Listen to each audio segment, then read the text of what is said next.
Hello दोस्तों, मैं आपका स्वागत करता हूं लक्ष्य फॉर गवर्नमेंट एग्जाम्स में। मेरा नाम दीपक प्रजापति है। हम लोगों ने फर्स्ट पार्ट देखा था पाषाण काल का, तो आज सेकंड पार्ट देखेंगे पाषाण काल का। चलिए स्टार्ट करते हैं। तो यहाँ पे लिखा हुआ पूरा पाषाण काल, ठीक है। पूरा पाषाण काल को हम लोगों ने 3 भागों में बांटा था। निम्न पूरा पाषाण काल, मध्य पूरा पाषाण काल और उच्च पूरा पाषाण काल।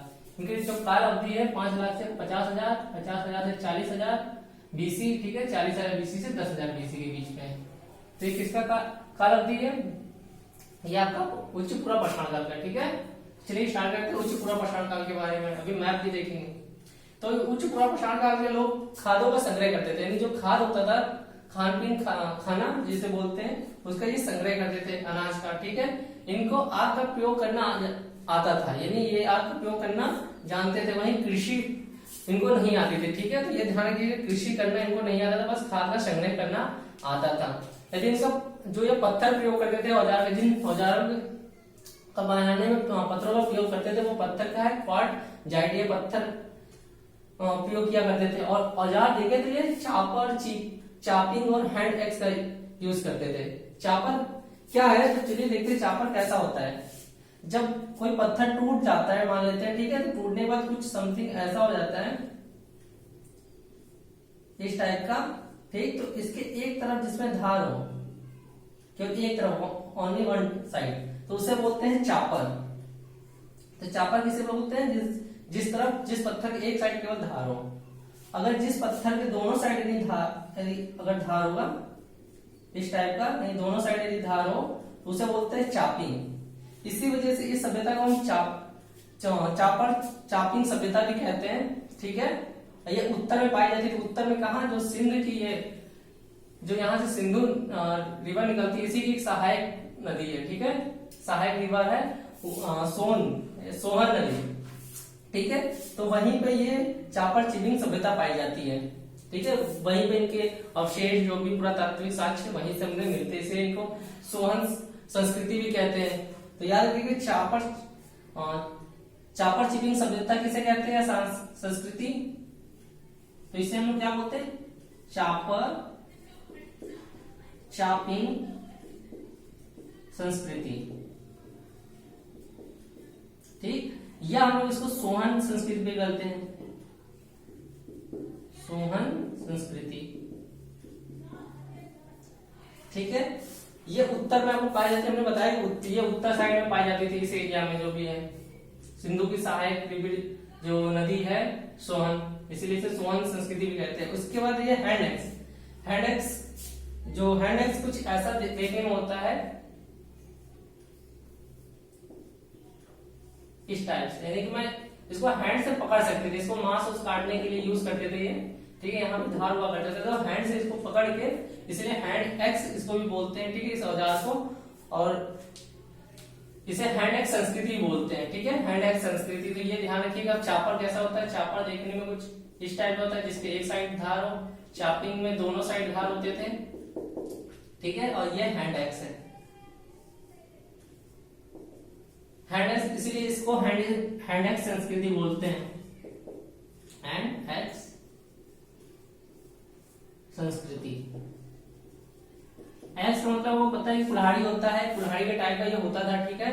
और हैंड से पकड़ सकते थे, इसलिए हैंड एक्स संस्कृति बोलते हैं। ये कहाँ पे पाई जाती थी? चापर चापिंग आपकी जो संस्कृति थी उत्तर में पाई जाती थी, ये। और हैंड एक्स संस्कृति आपकी दक्षिण में पाई जाती है। दक्षिण में जो तमिलनाडु है, मदुरई आपने नाम सुना होगा, तमिलनाडु के पास, यहाँ पे आसपास हैंड एक्स संस्कृति पाई जाती थी, ठीक। इसी के बाद हम आगे बढ़ते हैं, तो इसके बारे में देखते हैं जो स्थान है, ठीक है। आपको मेन यहाँ पे ये चौंतरा याद रखना होगा। चौंतरा कहाँ पे है? तो यहाँ पे झेलम आपने नाम सुना होगा, ये सिंधु है, और सिंधु के बीच में यहाँ एक झेलम निकलती है रिवर, ठीक। तो ये झेलम रिवर के ही पास यहाँ पे चौंतरा एक स्थान है, ठीक है। चौंतरा स्थान जम्मू कश्मीर में है। याद रखिए, जम्मू कश्मीर के किस भाग में? जो आजाद कश्मीर है, वो भी पाकिस्तान के हिस्से में है, उस एरिया में, झेलम नदी के तट पर। तो यहाँ पे ना चापर चापिंग और हैंड एक्स दोनों संस्कृतियों के हमें अवशेष प्राप्त होते हैं। इस वजह से इंपॉर्टेंट है। यदि पूछा जाए आपसे कि चापर चिपिंग और हैंड एक्स संस्कृति के अवशेष दोनों ही किस स्थान से प्राप्त होते हैं, तो वो कौन सा है? चौंतरा। कहाँ पे? ये जम्मू एंड कश्मीर में, ठीक है, याद रखिएगा। और जम्मू कश्मीर में कहा है, जो ये झेलम रिवर है उसके तट पे है, और तट पे कहाँ पे, आजाद कश्मीर में, यानी पाकिस्तान का वो हिस्सा, वहां पे ये है, ठीक है। उसके बाद पुतवार का हमने पठार नाम सुना होगा, नहीं सुना तो ये झेलम और सिंधु के बीच से जो हिस्सा है ना, और ये भी पाकिस्तान में ही है फिलहाल, तो पाकिस्तान वाले हिस्से में, तो जो सिंधु झेलम के बीच का हिस्सा है उसे बोलते हैं पुतवार का पठार, ठीक है। तो यहीं पे आपका क्या कहते हैं, यहाँ पे भी इनके अवशेष प्राप्त हुए हैं, ठीक। इसके बाद ये लिद्दर नदी जो पहलगांव के पास है, ये पहलगांव भी झेलम के आसपास है, यानी कि ये तीनों संस्कृति यहीं पे मिलती हैं। ये पाकिस्तान के एरिया में अभी प्रेजेंट टाइम में है, यानी कि पहले भारत से हुआ करती थी, अभी तो हम लोग शो करते हैं कि हमारा हिस्सा ही है। तो याद आपको ये ध्यान देना, चौंतरा, ठीक है, जम्मू कश्मीर में है, यहां से दोनों ही संस्कृति, चापर चीपिंग, ठीक है, चापिंग और हैंडल्स, दोनों ही अवशेष मिले हैं। इसके बाद डिहवाना, डिहवाना बात करें तो राजस्थान में, राजस्थान में जो मरुस्थल वाला एरिया है ये, तो इधर पाया जाता है, ठीक है। डिहवाना एक क्षेत्र है राजस्थान का, याद रखिएगा, राजस्थान में, राजस्थान, तो यहाँ पे ये संस्कृति पाई जाती थी।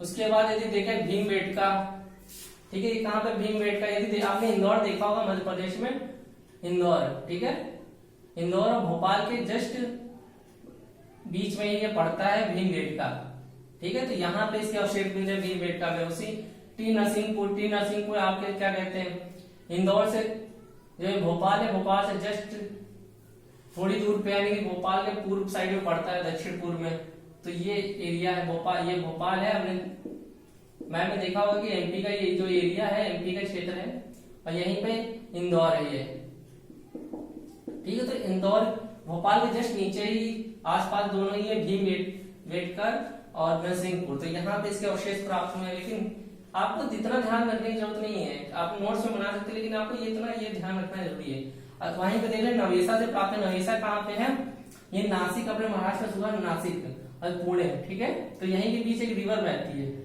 जिसका नाम है प्रवरा नदी, ठीक है, प्रवरा रिवर नाम है, तो वहीं पे एक रिवर बहती है, वहीं पे ये नवासा स्थल है, तो ठीक है, यहाँ पे इसके अवशेष प्राप्त हुए हैं। तो ध्यान रखिए, बस इतना इसमें है कि बस निम्न पूरा पाषाण काल में इतना है, इसकी अवधि आप ध्यान रखिएगा 5 लाख से 50,000 के बीच में। अब देखते हैं मध्य पूरा पाषाण काल, ठीक। मध्य पूरा पाषाण काल में क्या है, जो ये पत्थर प्रयोग करते थे ना, उसमें किन किन पत्थरों का प्रयोग करते थे, क्वार्टजाइट पत्थर प्रयोग करते थे, फ्लिंट का प्रयोग करते थे, चार्ट का, जैस्पर, इन पत्थरों का ये प्रयोग किया करते थे, याद रखिएगा, ठीक। ये अपने औजार को जिन पत्थरों से बनाया करते थे, तो यही वो पत्थर है जिनसे ये अपने औजार बनाया करते थे, इसमें क्वार्टजाइट, फ्लिंट, चार्ट, जैस्पर। ये औजार इनके कौन कौन से थे, इनके औजार ज्यादा सिंपल नहीं थे, ये लोग क्योंकि इनको इतना ज्ञान तो था नहीं, तो ये लोग जो पत्थर टूट जाते थे उन्हीं पत्थरों का यूज कर लेते थे। जिसमें एक धार होता था उसे आप चापर बोलते थे, जिसमें दोनों तरफ धार होते थे चापिंग बोलते थे, ठीक है। इनको ये लोग ज्यादा मेहनत नहीं करते, लेकिन यहाँ पे थोड़ी इनको ज्ञान की प्राप्ति, थोड़ी बुद्धि आई, जैसे जैसे ज्ञान बढ़ा, तो यहाँ पे इन्होंने खुरचनी, खुरपी, आपने खुरपी देखा ही होगा, यदि यूपी बिहार साइड रहते हैं तो आपको पता है खुरपी क्या होता है, भेदनी और तीक्ष्णी और पेबून। तो पहले खुरपी किस टाइप, खुरचनी क्या होता था, खुरचनी कुछ इस टाइप का देखने में होता था, ठीक है, कुछ ऐसा होता था, इसमें कुछ इस टाइप का बना होता है, ताकि यहाँ पे उबड़ खुरदुरा होता था इस टाइप में, ठीक है, बीच बीच में इसे खुर सकते थे, मांस को छीनने के लिए, धुलने के, रगड़ने के लिए, ठीक है, उसपे बाल निकालने के लिए, तो खुरचनी का प्रयोग किया करते थे, इसे बोलते थे खुरचनी। खुरपी में बताने की जरूरत नहीं है, गांव में आपने देखा हो, ये भेदनी, भेदनी कुछ इस टाइप का होता था, ठीक है, कुछ यहाँ पे बहुत मुगीला टाइप का होता है, जैसे पॉइंटर बोलते थे, तो इसे भेदनी बोलते थे, ठीक। उसके बाद तीक्ष्णी, तीक्ष्णी कुछ देखने में कैसा होता था, जैसे कि अगर देखें तो ये एक आयत है, ठीक है, और इसके बीच का भाग जो होता था ना, उभरा हुआ होता था, जो ये हिस्सा है ये उभरा हुआ था, यहाँ बहुत धार हुआ करता था, और इसका जो साइज होता था ये 2x और x, यानी कि अगर ये 4 है तो ये 8 होती थी, यदि 1 है तो ये 2 होता था, ठीक है, ऐसे साइज में जो ये तिछड़ी हुआ करती थी, या यहाँ पे जो ये बीज का भाग उभरा हुआ होता, निकला हुआ होता था, ठीक है, यहीं पर धार हुआ करती थी, तो इसे बोलते थे तिछड़ी। पेगुन क्या होता था? तो पेगुन मैं बताता हूँ पेगुन होता था, जैसे कि रिवर में आपने देखा होगा गोल गोल पत्थर होते हैं, पहले वो पत्थर पहाड़ों से पानी के द्वारा तोड़ दिए जाते हैं, कई सालों में वो घिसते घिसते पानी के द्वारा क्या हो जाते हैं, पहले वो ऐसे होते हैं, फिर थोड़ा उसमें गोलाई आती है, फिर एक टाइम में पूरा गोल हो जाते हैं, ठीक है। गोल होने के बाद इन पत्थरों को क्या करते थे, इन पत्थरों को ये मानव क्या करते थे, तोड़ देते थे। तोड़ने के बाद ये जैसे पत्थर है, ठीक, तो इसका ये हिस्सा ये हिस्सा ये हिस्सा ये हिस्सा तोड़ देते थे। ये तोड़ के क्या करते थे, तो इन्होंने ये हिस्सा ये हिस्सा ये हिस्सा ये हिस्सा, तो ये जो टूटा हुआ पार्ट होता था, ठीक है, ये पार्ट हुआ करता था टूटा, ठीक, तो इससे बोलते थे हम फलक। इसमें बहुत धार होता है, आप कभी पत्थर को तोड़े तो जो साइड का पार्ट निकलता है उसमें बहुत धार होता है, ठीक है, आपको पता ही होगा, तो इसे बोलते थे फलक, ठीक है। ये अंदर का पार्ट होता था कोर, इसको बोलते थे गुलाश्म या पेगुन, पेगुन या गुलाश्म, ठीक, याद रखिएगा। इसी को हम लोग तोड़ के क्या कर देते थे, फलक निकाल लेते थे, और इसीलिए इस संस्कृति को हम लोग क्या कहते थे, फलक संस्कृति कहते थे। तो मध्यपुरा पाषाण काल, जो मध्यपुरा पाषाण काल की को क्या कहते थे, इनकी संस्कृति को हम लोग कहते थे फलक संस्कृति के नाम से इनको जानते थे। याद रखिएगा फलक संस्कृति के नाम से किसे जानते थे,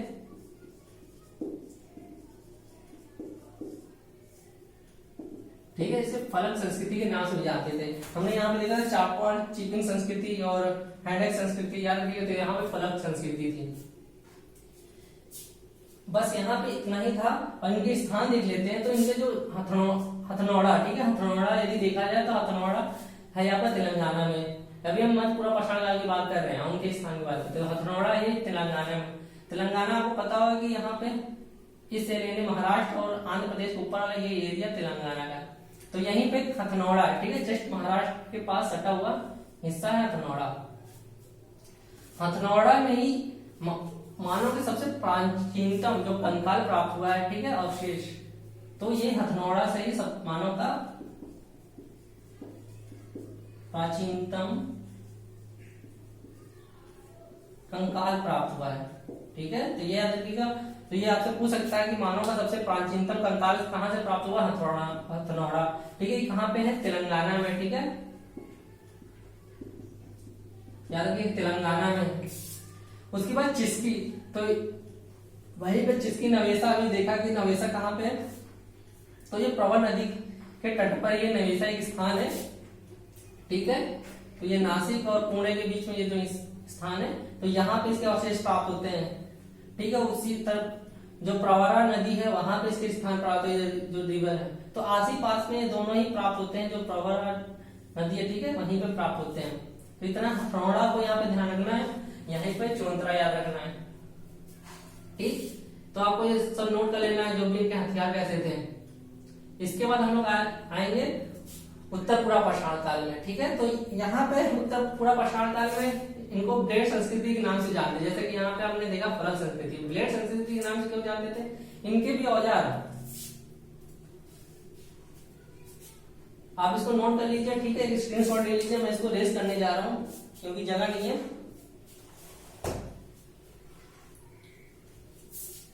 तो ये सब आप लिख लीजिएगा, ठीक।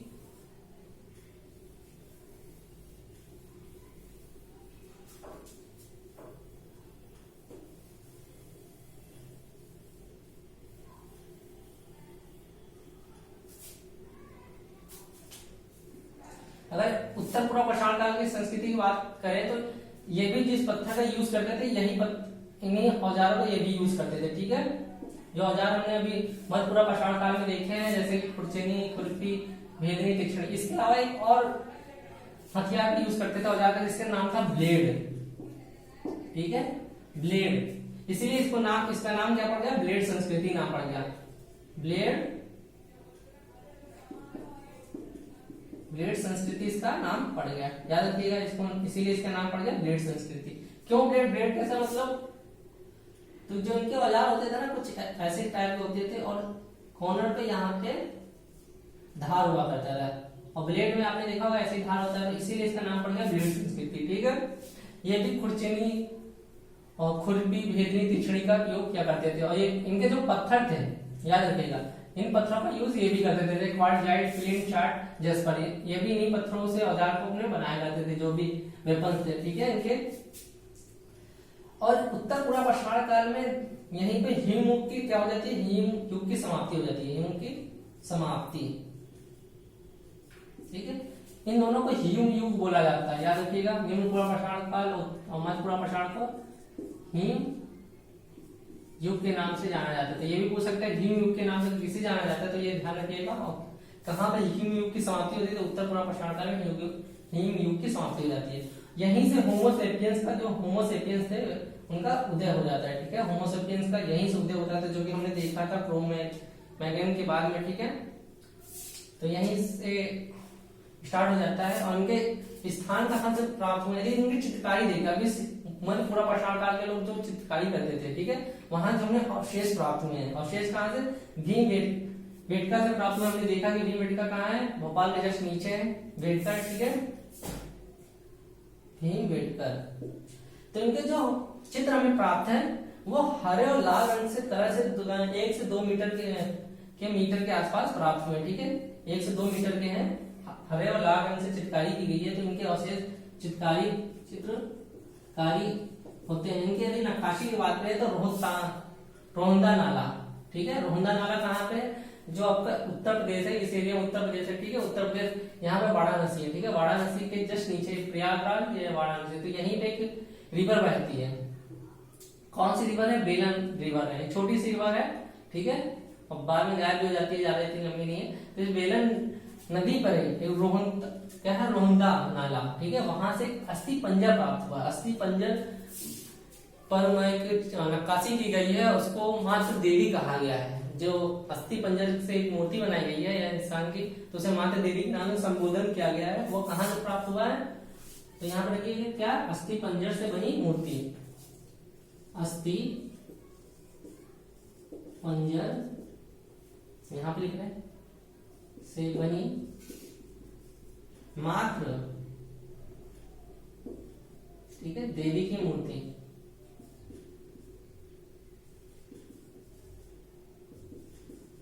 तो इसको नाम दिया गया है। तो याद रखिएगा, तो मात्र देवी की मूर्ति कहां से प्राप्त है, जो अस्थि पंजर से बनी हुई है, तो वो कहां से है, उत्तर प्रदेश के बेलन नदी से। ठीक है, तो कहां पे है, उत्तर प्रदेश में है। तो यहां से प्राप्त हुआ है हमें। तो यहाँ पे मोटा मोटा बस इतना ध्यान रखिएगा, यहाँ पर कुछ नहीं है। तो ये अपने ये दोनों भीमबेटका अपने चित्रकारी के लिए जाना जाता है, और वहीं पे रोहंदा नाला बेलन नदी या फिर नक्काशी के लिए जाती है। याद रखें, नक्काशी के लिए जानी जाती है। मैं बोल दे रहा हूँ, आपको ना भी दिख रहा हो तो लिख लीजिएगा, नक्काशी के लिए ये जानी जाती है। तो बस इसमें इतना था। इसके बाद हम लोग देखेंगे, अब आते हैं पूरा पाषाण काल के बाद मध्य पाषाण काल। ठीक है, तो इतना ध्यान रखिएगा मोटा मोटा कि यहाँ पे आपको मैं कितनी बार रिपीट कर चुका हूँ, चौंतरा, ठीक है, जो जम्मू कश्मीर एरिया है, क्योंकि यहाँ से दोनों ही हैंड एक्स और चापर चिपिंग सभ्यता के दोनों ही अवशेष प्राप्त होते हैं। ठीक है, सोहन नदी, सोहन संस्कृति किससे संबंधित है, चापर चिपिंग हैंड एक्स संस्कृति किससे संबंधित है। कृषि का ज्ञान किसे नहीं था, इन्होंने आग का प्रयोग सबसे पहले किया था, तो इन्होंने सबसे पहले आग का प्रयोग किया था। ठीक है, इसके में हिम युग की समाप्ति किसी कब होती है, कि पाषाण काल को हिम युग के नाम से जानते हैं। तो ये ध्यान रखिएगा, ब्लेड संस्कृति किसे कहते हैं। ठीक है, हथनौड़ा से आपको पता है कि सबसे प्राचीनतम मानव कंकाल प्राप्त हुआ। हथनौड़ा कहाँ है, तेलंगाना में है। प्रवरा नदी कहाँ है, महाराष्ट्र में। तो ये कुछ बातें आपको ध्यान रखिएगा, मैंने सब बता दिया। अब इसके बाद चलता हूं मैं बता उसे ही मध्य पाषाण काल। ठीक है, तो आप इसका एक स्क्रीनशॉट ले लीजिए।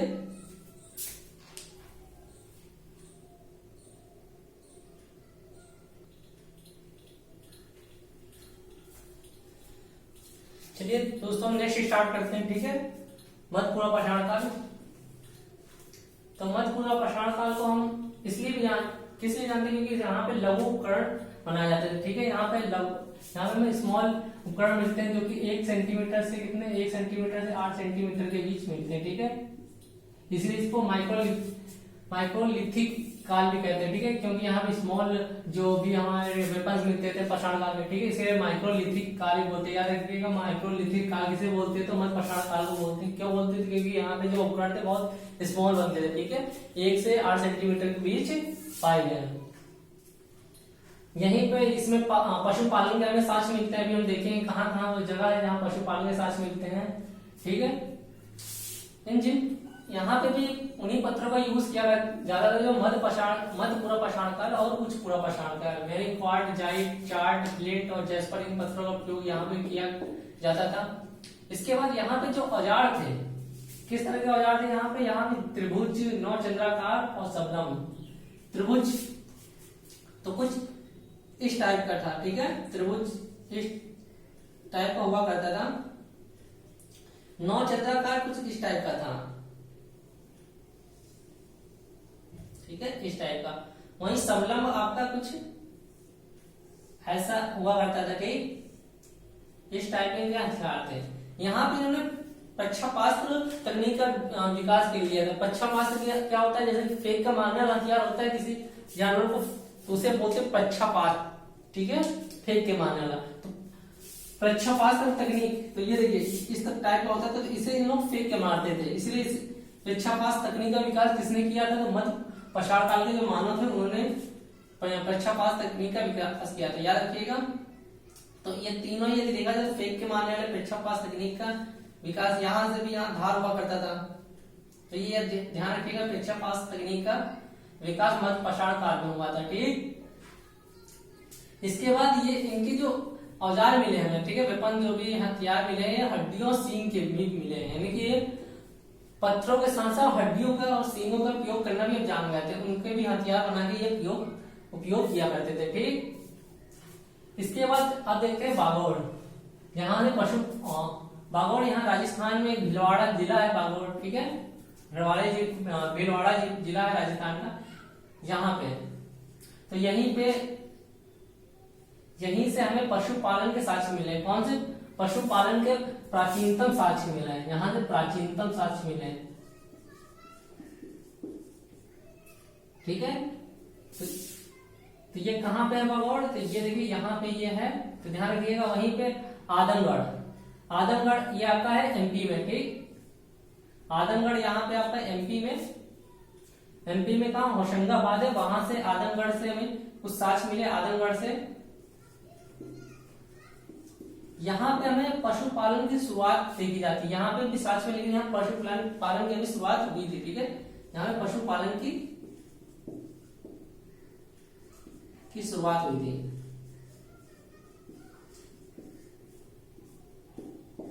लेकिन प्राचीनतम साक्ष्य कहां से मिले हमें, बागोड़ से। याद रखिएगा बागोड़ कहां है, राजस्थान में भीलवाड़ा जिले में है, ठीक है।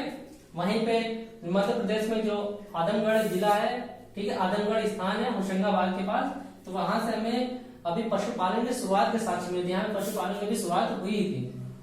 उसके बाद आगे थी अब प्रतापगढ़। ये प्रतापगढ़ आपने सुना होगा कि ये जो यूपी का हिस्सा है वहां पे प्रतापगढ़ है।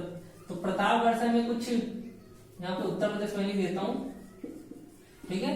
प्रतापगढ़ से हमें सराय नहर से हमें जो सराय नहर स्थान है वहां से हमें 8 गर्द चूल्हे मिले। 8 गर्द चूल्हे मतलब जमीन के अंदर ये चूल्हे हुआ करते थे, आपने देखा होगा, और उसमें लकड़ी डाल के आग गर्म रहती है बहुत देर तक, तो वहां से हमें 8 यानी इससे मालूम चलता है कि यहाँ पे सामूहिक तौर पे मानव निवास किया करता था। सामूहिक निवास था, ठीक है। यहाँ पे सामूहिक निवास था, सामूहिक निवास किया करते थे। इससे 8 चूल्हे मिलते थे, तो एक आदमी तो बनाता नहीं होगा, तो इसके बाद यहां से ही हमें एक कब्र में कम से कम 4 मानव नर कंकाल प्राप्त हुए, ठीक है। कहां से, सराय नहर से। यानी एक कब्र के अंदर 4 इंसानों को दफनाया गया है यहाँ पे, ठीक है। तो एक कब्र में 4 इंसानों को दफनाया गया, याद रखिएगा। उसके बाद इसी सराय नहर से भी 27 नर कंकाल प्राप्त होते हैं, वो भी अलग अलग, ठीक है। एक साथ यदि एक कब्र में 4 यदि प्राप्त होते हैं, याद रखिएगा सराय नहर से ही एक साथ एक ही कब्र में। उसके साथ 27 नर कंकाल 37 और प्राप्त हुए, जिसमें लोग विद्वान कहते हैं कि यहाँ पे बाह्य आक्रमण होता है, किसी ने बाहर से कोई बाहर की जाति थी उन्होंने यहाँ पे आक्रमण किया था। लेकिन कुछ लोग कहते हैं कि सामूहिक नरसंहार हुआ था, ये लोग आपस में ही लड़के नहीं आत्महत्या जो भी हत्या होते की थे, ठीक है, आपस में लड़ते थे, इसलिए सामूहिक नरसंहार बोलते हैं। तो ये बाह्य आक्रमण भी इसे बोलते हैं, तो यहाँ पे हुआ था। तो ये हमारे लिए इम्पोर्टेंट हो जाता है कि कहाँ पे बाह्य आक्रमण के अवशेष प्राप्त होते हैं, तो सराय नहर से, ठीक है, याद रखिए। उसके बाद महदहा, याद रखिए महदहा कहाँ है, महदहा भी प्रतापगढ़ में ही है ये स्थान। यहाँ से हमें युगल सावधान प्राप्त हुए। युगल मतलब एक ही मेरी औरत स्त्री भी है और पुरुष भी है। युगल मतलब स्त्री पुरुष दोनों के एक साथ दफनाए गए हैं। और जो दफनाने की दिशा है, ठीक है, ये वेस्ट से ईस्ट में दफनाए गए। इनका जो सर है, ठीक है, सिर कहाँ है इनका, वेस्ट में है, और पैर कहाँ है इनका, ईस्ट में। याद रखिएगा किनका, जो महदहा से हमें प्राप्त हुए हैं युगल समाधान। यहीं से हमें हड्डियों के उपकरण आभूषण प्राप्त हुए, यानी कि हड्डियों के लिए औजार भी यूज किया करते थे, उसके उपकरण यानी कि आभूषण बना के उसको पहना भी करते थे, यहाँ से प्राप्त हुआ है। तो इसलिए भी ये इंपॉर्टेंट हो जाता है।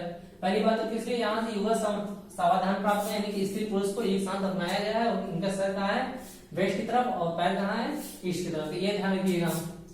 उसके दमदमा, ये भी प्रतापगढ़ में ही, उत्तर प्रदेश में। तो यहाँ से क्या है कि यहाँ से 35 एकल नरकंकाल प्राप्त हुए, ठीक है, एकल, एक साथ यानी अकेले अकेले दफनाए गए हैं एक साथ। उसके बाद जो 5 है, 5 को युगल समाधान प्राप्त हुए, देखिए, ठीक है, यानी कि एक साथ 5 कब्र में एक साथ 2-2 दफनाए गए हैं। युगल सावधान 5 कब्रों में हमें युगल सावधान एक साथ प्राप्त हुए हैं, ठीक है, एकल सावधान प्राप्त हुए हैं। यहाँ पे एक ही कब्र के अंदर 3 हमें हम मानव गए नरकंकाल प्राप्त होते हैं, ठीक है। तो एक साथ यहाँ पे 3 मानव को दफनाया गया है, कहाँ से, दमदमा से। तो यहाँ पे इतना ध्यान रखिए। इसके बाद यहाँ से हमें कुछ चूल्हे गर्त में मिलते हैं, ठीक है, गर्त के अवशेष में मिलते हैं। तो ये आपके मैं ज्ञान के लिए बता रहा हूँ। तो इसमें कुछ इंपॉर्टेंट ये हो सकता है कि युगल सावधान कहाँ मिले, सामूहिक आक्रमण कहाँ हुआ था या बाह्य आक्रमण किस जगह हुआ था, प्रतापगढ़ में कहा, सराय नहर जो एरिया क्षेत्र था वहां पे, ठीक। तो यहाँ से प्राप्त होते हैं। उसके बाद लेखैया, ठीक है, लेखैया कहाँ पे, ये भी उत्तर प्रदेश, जो विंध्य का पर्वत है मिर्जापुर वाले एरिया में, ये विंध्य पर्वत कहाँ, मिर्जापुर, ठीक है, जो विंध्य पर्वत है मिर्जापुर, यहीं से हमें प्राप्त हुआ है लेखैया। यहाँ पे 17 हमें मानव के कंकाल प्राप्त हुए, जिसमें से उनके जो सर थे, ठीक है, जो उनका हेड था वो कहाँ पे, वेस्ट की तरफ, और जो पैर था, पैर हमारा ईस्ट की तरफ था।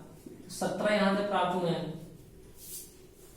इसके बाद हमें कर्नाटक से प्राप्त हुए हैं, जलाल हल्दी से, ठीक है, जलाल हल्दी से हमें प्राप्त हुए कर्नाटक।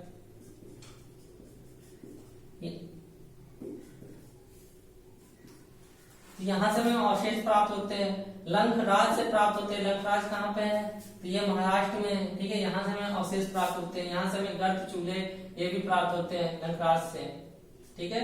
इसके बाद पशुपालन की शुरुआत कहाँ, अभी शुरुआत हुई कहाँ थी, आजमगढ़ में। ये कहाँ पे, मध्य प्रदेश, एमपी में, ठीक है, एमपी वाला क्षेत्र जो कि हमने देखा होशंगाबाद आगे। तो इतने यहाँ से हमें जानकारी प्राप्त होती है। तो जिसमें से पहला है माइक्रोलिथिक काल किसे कहते हैं, या प्राचीनतम साक्ष्य कहाँ से मिले थे, पशुपालन के, ठीक है, पशुपालन में प्राचीनतम साक्ष्य हमें बागोड़ से। और अभी शुरुआत कहाँ हुई थी पशुपालन के, आजमगढ़, होशंगाबाद, ठीक है। इनके हथियार कैसे, यहाँ पे परीक्षा पास तकनीक का विकास कहाँ हुआ था, तो परीक्षा पास तकनीक का हमें विकास कहाँ देखने को मिलता है, मध्य पाषाण काल में, ठीक है। इनका जो काल था, इनका काल याद रखिएगा 10,000 से 8,000 BC था, ठीक है, 10,000 से 8,000 BC था, याद था। तो इनका काल 10,000 BC से 8,000 BC था। यही में भी हम जब 5,000 के आसपास आएंगे तो 5,000 में हमारी हड़प्पा सभ्यता स्टार्ट हो जाती है, 5,000, ठीक है। तो हम लोग एक बार जरा मैप देख लेते हैं। तो ये हमारा हम लोगों ने इसको क्या माना था, यहाँ पे ईसा मसीह जन्म तो 0, ठीक।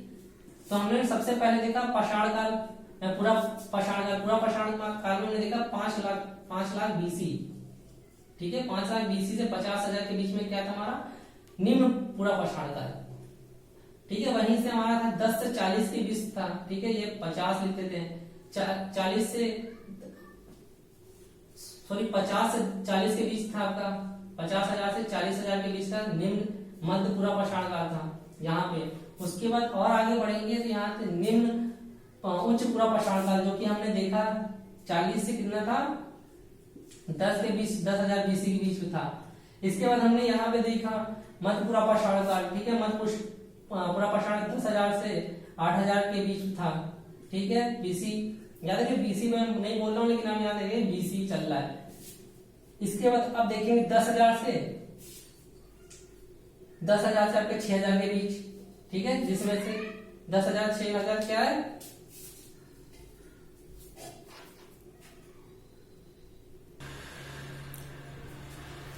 तो मैं दोस्तों आपको बता रहा था। तो यहाँ पे आप हमारा क्या था लास्ट था 9 पाषाण काल था, ठीक है। 9 पाषाण काल कितना था, ये मध्य पाषाण काल था, ठीक है। इसके बाद 9 पाषाण काल बढ़ेंगे। 9 पाषाण काल कितना है 8 से 6,000 बीसी के पास, ठीक है। 8,000 से 6,000 बीसी के पास यहाँ पे 9 पाषाण काल है। वहीं से ताम्र पाषाण काल देखें तो बहुत जस्ट इसके बाद नहीं स्टार्ट होता, वो 2000 से 1000 बीसी के बाद स्टार्ट होता है। अगर देखिए हड़प्पा सभ्यता में, ठीक है, हमारा दाइमाबाद जो कि महाराष्ट्र में, यहाँ से हम एक पीतल की तांबा की यहाँ से तो हमें बैलगाड़ी प्राप्त होती है, ठीक है। तांबा की एक बैलगाड़ी प्राप्त होती है। इससे ये मालूम होता है कि यहाँ पे यानी कि तांबे का उपयोग किया जाने लगा था। तो कब यहाँ 2000 से 1000 के बीच में ये अवशेष प्राप्त होता है। कब हड़प्पा सभ्यता, हड़प्पा सभ्यता लेकर स्टार्ट हो 5000 हो गया था, लेकिन हम उसको एक्चुअली मारते 2007 से 1700 के बीच माने 2700 से 1700 के बीच बीसी में हम लोग हड़प्पा सभ्यता मानते हैं एक्चुअली में जो टाइम पीरियड है, ठीक है। प्रमाणित टाइम पीरियड वैसे तो स्टार्टिंग 2000 के आसपास ही हो गई थी, ये ध्यान रखिएगा। इसके बाद नेक्स्ट वीडियो में हम लोग थर्ड पार्ट में पूरी तरह से पाषाण काल कंप्लीट कर देंगे। इसके बाद हम लोग स्टार्ट करेंगे हड़प्पा सभ्यता।